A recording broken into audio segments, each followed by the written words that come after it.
kept in their place. Thank you.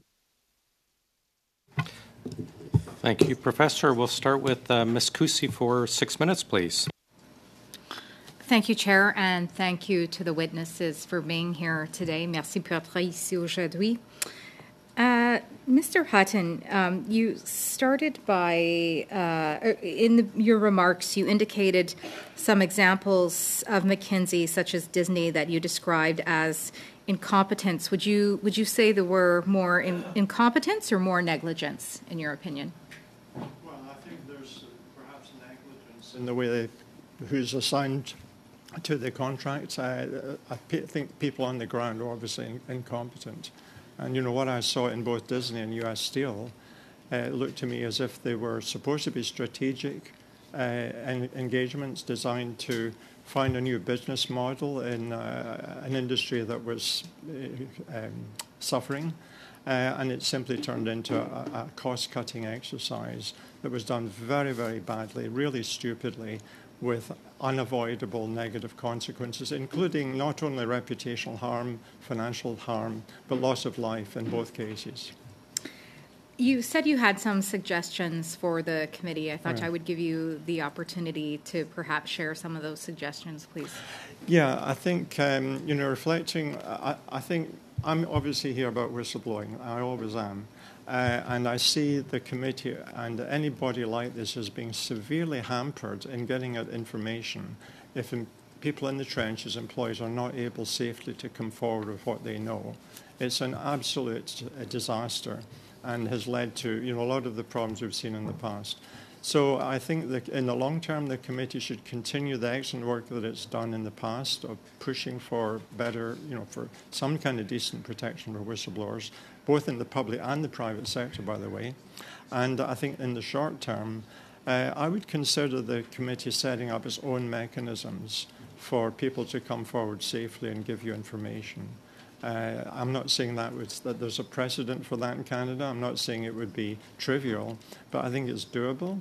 And I think that would open floodgates of information to you that would be very revealing. And I'll just, go on a little bit longer, one of the things that I learned over over 100 assignments that I led was that you really don't have the full picture until you've talked to the people in the trenches. And as you work down through the levels conducting interviews, you would get different pictures at different levels. And those would, on the face of it, be contradictory, but it was really like walking around an object and seeing it from 3 dimensions. And once you had interviewed all of the levels, you had a complete 3-dimensional picture of what was going on, which you could not get from any single viewpoint.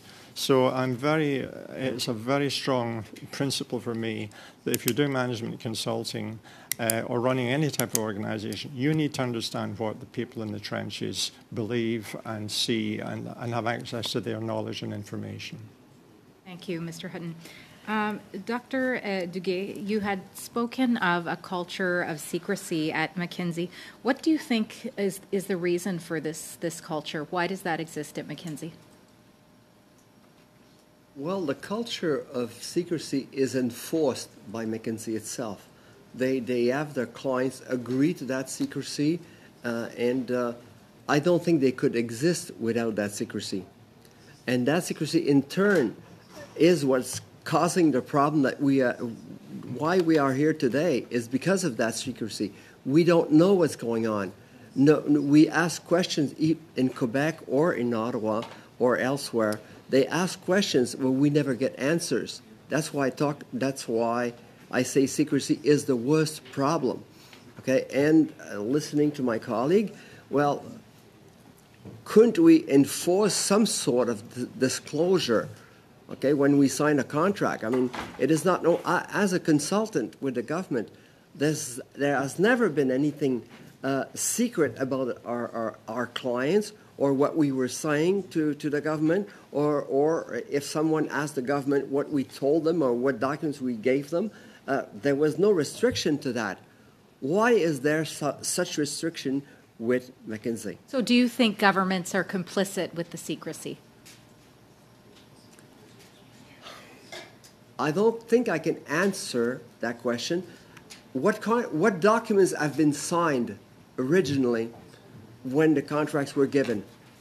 Okay, we would have to see those for me to answer that. I have not seen those, so I cannot say why, and I'm not about to say that the government is complacent, okay, but there is definitely something wrong. How to fix it is, well, up to you, all the MPs. Thank you, Dr. Duguay. Dr. Thomas, you said that ministers should always have the final say when it comes to policy decisions. Can you think of any examples with this government in particular and their relationship with McKinsey and Company where you think the minister might not have had the final say, where you think perhaps the company had the final say? Do any examples come to your mind?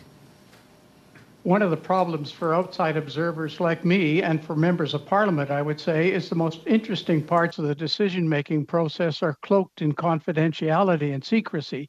So you really can't see at the main decision-making point. I would observe, based on past research on the contracting process, that consultants develop very close working relationships with senior public servants and even with ministers. They're literally embedded in the department, and that's why you get too often automatic contract renewals without further open competition, tenders for recall of the contracts and so on.